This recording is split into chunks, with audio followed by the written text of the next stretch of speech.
Bullet भाई लोग तो अपनी बिग बजट फ्रेंचाइजी की चौथी मूवी धमाल 4 थिएटरों में रिलीज हो चुकी है। एंड जिस तरीके से आज ये मूवी मुझे देखने को नसीब हुई है भाई, बस मैं ही जानता हूँ। सबसे पहले तो टिकट खिड़की पर गया तो उन्होंने बोला शो कैंसिल कर दिया। फिर एक भाई साहब आए, उन्होंने बोला कि मैं इंडस्ट्री से ही हूँ। उसके बाद वो डिस्ट्रीब्यूटर का फोन करने लगे, उसके बाद सिनेमा हॉल वालों की फटने लगी।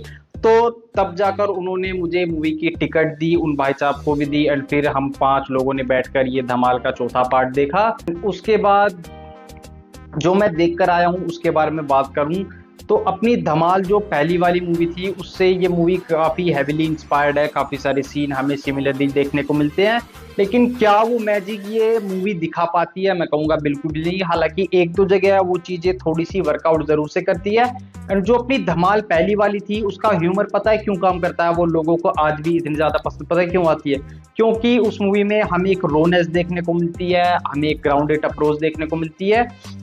एंड एक ब्रेन रोट माइंड, एक ब्रेन रोट पर्सन किस तरीके से किन सिचुएशनों में उन डिसीजनों को लेता है। एंड उसके बाद जो केओस होता है वो उस मूवी की जान है। एंड इतना ही नहीं, उस मूवी में जो भी हमें एक्टर देखने को मिले हैं, मतलब संजय दत्त, अरशद वारसी, आशीष चौधरी और जावेद जाफरी, भाई साहब उन्होंने उस टाइम पर अपनी एक्टिंग में एफर्ट मारा हुआ था। यहाँ तक कि डायरेक्टर ने भी उनसे वो काम निकाल कर दिखाया था जिसकी वजह से ये मूवी एक कल्ट क्लासिक बनी हुई है। एंड आज भी लोग उस मूवी को देखना पसंद करते हैं। लेकिन आज अगर मैं बात करूं अपनी धमाल 4 की, जिसमें अब अजय देवगन भी जुड़ चुके हैं, माई फेवरेट भाई, बंदों ने एफर्ट मारना ही छोड़ दिया। मतलब अपने अरशद वारसी कितनी बढ़िया कॉमेडी टाइमिंग के साथ उन्होंने माधव और आदि का कैरेक्टर प्ले किया हुआ है। अब उन दोनों की जुगलबंदी देखकर हमें काफी ज्यादा मजा आता है, लेकिन इस वाली मूवी में वो उतना ज्यादा वर्क नहीं करती। एंड आपको फील हो जाता है कि हाँ बस वो अपना रेगुलर वर्क करने आए हैं, दिहाड़ी पर आए हैं, उनको पैसा मिल रहा है, उनको बोला गया कि आपको ऐसे ऐसे ये करना है, तो बस कैमरे के सामने खड़े होकर वो सारी चीजें कर रहे हैं। एफर्ट मारना तो दूर, वो एक्टिंग करना भी, मतलब क्या ही बोलूं भाई, इतनी लेजी एक्टिंग मुझे इस मूवी में देखने को मिली कि कॉमेडी दूर दूर तक तो छोड़ो, थोड़ा सा ह्यूमर ही लग जाए ना तो वही काफी बड़ी बात हो जाएगी। उसके बाद मैं बात करूंगा अपने अजय देवगन की। भाई इतना बड़ा नाम है, इतनी बढ़िया कॉमेडी टाइमिंग है, एंड कॉमेडी के बादशाह आप कहलाते हो, लेकिन उसके बाद अगर एक कॉमेडी मूवी में आपको हंसी ना आए तो भाई सोचने वाली बात है। एंड जो भी बाकी की स्टार कास्ट है वो बस ऐसे ही मूवी में भरने के लिए लिए हुए हैं। हालांकि मैं बात करना चाहूंगा अपने रितेश देशमुख की। एंड ट्रेलर के टाइम पर मैंने बोला था कि रितेश का वो थोड़ा भोजपुरी एक्सेंट मुझे उतना ज्यादा पसंद नहीं आया था, लेकिन मूवी में बस एक वो लोती ऐसी चीज थी जो देखकर थोड़ा बहुत एंटरटेनिंग फील जरूर से हो रही थी। जहां पर मैं तारीफ करना चाहूंगा अपने रितेश देशमुख की, जिन्होंने उस तरीके का कैरेक्टर जो उनका था उसको निभाया। एंड एक अलग तरीके से उन्होंने उसको प्रेजेंट किया ताकि लोगों को देखकर उस चीज को मजा ले सके।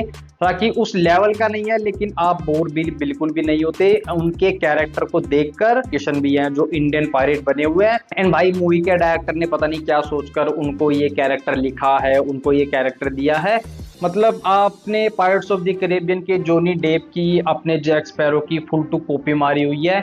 उनका एक एक चीज उन्होंने कॉपी मारी हुई है। एंड उनका वो आइकॉनिक सीन है ना, मतलब पायरेट्स ऑफ द कैरेबियन दूसरी पता नहीं तीसरी मूवी में जब उनका शिप डूब जाता है, एंड वो शिप डूबते डूबते वो पूरे किनारे तक आ जाते हैं, उसके बाद वो टक करके वहां पर दरिया से बाहर निकलते हो, तो वो सीन उन्होंने दोबारा रिक्रिएट किया हुआ है। एंड वो इतना ज्यादा फीका ठंडा एंड भाई थर्ड क्लास कॉपी लगता है ना, आप देख कर ही, मतलब वो सिचुएशन देखकर, वो सोच समझ देखकर आपके चेहरे पर हंसी आएगी कि भाई कितना घटिया बना रहे हो। तो उस तरीके की अप्रोच उनके कैरेक्टर को लेकर की हुई है। एंड उनकी कॉमेडी टाइमिंग भी हम जानते हैं। हालांकि कॉमेडी टाइमिंग की तो मैं बात ही क्या करूं, वो कितने मंजे हुए कलाकार है ये भी हम जानते हैं, लेकिन उसके बाद भी उनके कैरेक्टर में कोई डेप्थ नहीं है, कोई भी ऐसी बातचीत नहीं है जिससे उनके कैरेक्टर को देखकर आप थोड़ी बहुत हंसी फील कर पाओ, या फिर उनके द्वारा की गई सिचुएशनल कॉमेडी में थोड़ा सा ह्यूमर हमें देखने को मिल जाए। एंड बाकी की स्टार कास्ट भाई बस भरने के लिए भरे हुए हैं, किसी भी डायलॉग डिलीवरी में आपको वो ह्यूमर, वो कॉमेडी टाइमिंग, वो चीजें नजर नहीं आएगी। इवन संजय मिश्रा साहब भी बस अपना रेगुलर काम ही कर रहे हैं, वो आ रहे हैं, दिहाड़ी मार रहे हैं, पैसे ले रहे हैं, कैमरे के सामने उनको जो बोला गया है वो करके जा रहे हैं। एंड ये चीज दिखाता है कि अपने डायरेक्टर इंदर कुमार किस तरीके की मूवी मेकिंग करते हैं, किस तरीके का डायरेक्शन का विजन लेकर वो चलते हैं। एंड अपने एक्टर भी, अगर director captain of the ship ही ऐसा होगा तो अपने पैसेंजर तो उसी तरीके का काम करेंगे, क्योंकि वो दिहाड़ी मारने आए हैं, उनको दिहाड़ी मिल ही रही है। बाकी रही सही बात ऑडियंस की, तो ऑडियंस तो चुतिया है ही, वो पैसा देगी, आएगी, देखकर चली जाएगी। इसी के साथ बात करें हम इस मूवी की स्टोरी की, तो स्टोरी वाइज कुछ ऐसा है कि इस बार अजय देवगन को एक नक्शा मिलता है, जिसमें वहां पर वो शैतान सिंह का खजाना छुपा हुआ था, एंड उसको ढूंढने के लिए वो उस एडवेंचर पर निकल पड़ते हैं, जहां एडवेंचरस तरीके से पहाड़, जंगल, नदी, समुद्र, उन सबको पार करते हुए वो उस खजाने तक पहुंचते हैं। एंड इन दी लास्ट अपने अजय देवगन, उन पूरी टीम वो खजाने को हासिल भी कर लेती है, एंड वहां पर आ जाते हैं अपने रवि किशन एज पायरेट बनकर। एंड उसके बाद वो एक बम धमाका होता है, एंड वो पूरा का पूरा खजाना दोबारा से जमीन में गिर जाता है। एंड वहां पर उसके बाद फिर वो पहाड़ वगैरह गिरने लगते हैं, वो गुफा गिरने लगती है, वो पूरा का पूरा माउंटेन गिरने लगता है, एंड सब अपनी अपनी जान बचाने के लिए वहां से भाग रहे होते हैं। एंड उस भागने के दौरान एक सीन इतना ज्यादा रिपीट टेलीकास्ट पर दिखाया ना कि भाई आप देखकर इतने ज्यादा बोर हो जाओगे, एंड एक टाइम पर आपको वो इतना ज्यादा रिपीटेटिंग लगने लगेगा कि आप इरिटेटिंग हो जाओगे। मतलब एक हर एक जोड़ी के साथ उन्होंने मारने और बचाने का थोड़ा सा कॉन्सेप्ट एंड क्लाइमैक्स में रखा हुआ है। एंड अब कितनी ही बार बंदों को जमीन में पहाड़ से नीचे लटकता हुआ देख लोगे यार, एक बार दो बार, हमें पूरी मूवी में इस तरीके के सीन देखने को मिले हैं। तो खैर वो सारी चीजें एक तरफ है, तो उसके बाद वो सारे अपनी अपनी जान बचाने के लिए वहां से भागते हैं। सबको सेल्फ रियलाइजेशन भी होता है कि असली खजाना पैसे, दौलत, शोहरत नहीं होती है, असली खजाना होता है फैमिली, फ्रेंड्स, आसपास के लोग। तो थोड़ा सा मैसेज भी देने की कोशिश की गई है। एंड फिर इन दी लास्ट में अपने रवि किशन साहब भी, उनका भी हृदय परिवर्तन हो जाता है, एंड वो भी अपने पायरेट्सगिरी छोड़कर लोगों का टूरिस्ट गाइड बनने का सोचते हैं। एंड लास्ट में हमें मूवी के 5वें पार्ट का भी हिंट दिया गया है, जहाँ पर उन्हें एक और खजाने का नक्शा मिलता है, एंड उसको डिकोड कर कर अब वो दूसरे एडवेंचर पे जाएंगे, जहाँ मूवी में काफी सारे मेटा जोक मारे गए हैं जो बिल्कुल भी लैंड नहीं होते। एंड मूवी को थोड़ा सा पायरेट्स टच दिया गया है, थोड़ा सा धमाल वाला टच दिया गया है। एंड मूवी के बैकग्राउंड में हमें दुनिया की famous web series money heist का जो फेमस सॉन्ग है बेला चाओ, उसका हिंदी वर्जन बनाकर दिखाया गया है, पैसा लाओ पैसा लाओ पैसा लाओ। एंड वो एक टाइम पर सुनकर आपको एकदम से क्लिक हो जाता है, लेकिन उसके बाद वो इतना ज़्यादा क्रिंज हो जाता है ना कि आप खुद के दिमाग से ये सोचते हो कि भाई हमने वो सारी चीज़ें देखी हुई है जो आप हमें इस मूवी में कॉमेडी के तौर पर दिखा रहे हो।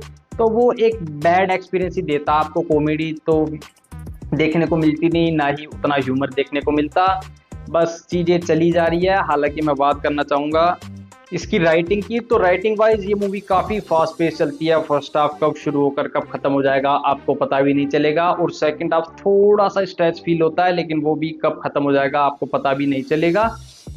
तो राइटिंग वाइज मैं कहूँगा कि राइटिंग ठीक ठाक की गई है, फास्ट पेस स्टोरी लिखी गई है, दिखाई गई है, जिससे आप लोगों का टाइम उतना ज़्यादा मतलब खिंचा हुआ नहीं लगता। मूवी फट से शुरू होती है और झट से खत्म हो जाती है। हाँ, एक बात तो मैं आपको बताना भूल ही गया कि मूवी के डायलॉग काफी क्रिएटिव तरीके से लिखे गए हैं, जैसे फूल और कांटे के रेफरेंस दिए गए हैं। इंद्र कुमार को इंद्र धनुष से रिप्लेस कर, मतलब इंद्र धनुष को इंद्र कुमार बोला गया है जो इस मूवी के डायरेक्टर हैं। एंड धमाल 1 और धमाल 3 के रेफरेंसेस भी दिए गए हैं मूवी में भर भर कर। तो मूवी के डायलॉग काफी क्रिएटिव तरीके से लिखे गए हैं। उनको सुनकर भले आपको हंसी ना आए, लेकिन उनको सुनकर कानों में थोड़ा मजा सा जरूर से आता है। और कैरेक्टरों का तो मैंने आपको बता ही दिया, सब दिहाड़ी पर आए हुए थे, सबने अपना अपना काम करके दिखाया, बस कॉमेडी करना भूल गए भाई। बाकी मूवी में पता है मैंने आपको काफ़ी सारे मेटा जोक मारे गए हैं। एंड इंद्र कुमार भाई, एंड आई डोंट नो कि वो किस विजन के साथ इस तरीके की मूवी बना रहे हैं। मतलब आप धमाल 3 भी अगर देखोगे टोटल धमाल, तो वहाँ पर भी उनका ह्यूमर काम करता है, वो कॉमेडी वर्क ज़रूर से करती है, लेकिन यहाँ पर जस्ट ब्लैंक था। अब हो सकता है कि हम पूरे थिएटर में 5 ही लोग बैठे थे, तो शायद ये मूवी मुझे उतना ज़्यादा हिट नहीं कर पाई। एंड हो सकता है कि अगर आप इसको ऑडियंस के साथ भरकर देखोगे तो क्या पता वो कॉमेडी, वो ह्यूमर, वो सिचुएशनल कॉमेडी वर्क कर जाए। बाकी तो भाई मूवी मतलब एक एवरेज और मिड के बीच में फॉल डाउन करती है। एंड हमेशा से मैं ये बात कहता हूँ कि या तो आप काफ़ी ज़्यादा बेहतरीन बनाओ, या फिर आप इतना ज़्यादा बुरा बनाओ कि लोग बाग उसके बारे में बात करें। लेकिन जो मिड का मामला होता है ना भाई, वो आता है चला जाता है, लोग बाग उसको पूछते तक नहीं है। ये था धमाल 4 को लेकर मेरा डिस्कशन रिव्यू। तो मैं इसको क्या ही कहूँ, मैंने अपना बता दिया। मूवी देखो ना देखो वो आपके ऊपर छोड़ता हूँ। बाकी देख लिया तो बताओ कैसी लगी, क्या आपके थिएटर में ऑडियंस थी, हंसी आई, वो मैं ज़रूर जानना चाहूँगा। बाकी ये वीडियो अच्छा लगा हो तो लाइक कर देना। ये ऑनेस्ट बातचीत, ये रिव्यू पसंद आया हो तो अपने दोस्तों के साथ जरूर से शेयर कर देना। उस चैनल पर कैसे मिले तो सब्सक्राइब जरूर से कर लेना। मिलूंगा आपसे अगली वीडियो में, तब तक के लिए खुश रहिए, पेड़ लगाते रहिए और देखते रहिए रिएक्शन टाइम। और हाँ, एक बात और, अगर आप में से काफ़ी सारे लोग ये जानना चाहते हैं कि क्या वेलकम 3 और धमाल 4 में से कौन सी अच्छी है, तो मैं कहूँगा कि ऑब्वियसली धमाल 4 वेलकम 3 से काफ़ी ज़्यादा अच्छी है। मतलब वेलकम 3 तो भाई पता नहीं क्या ही बाजी पाला थी, उसके मुकाबले धमाल 4 ठीक ठाक है।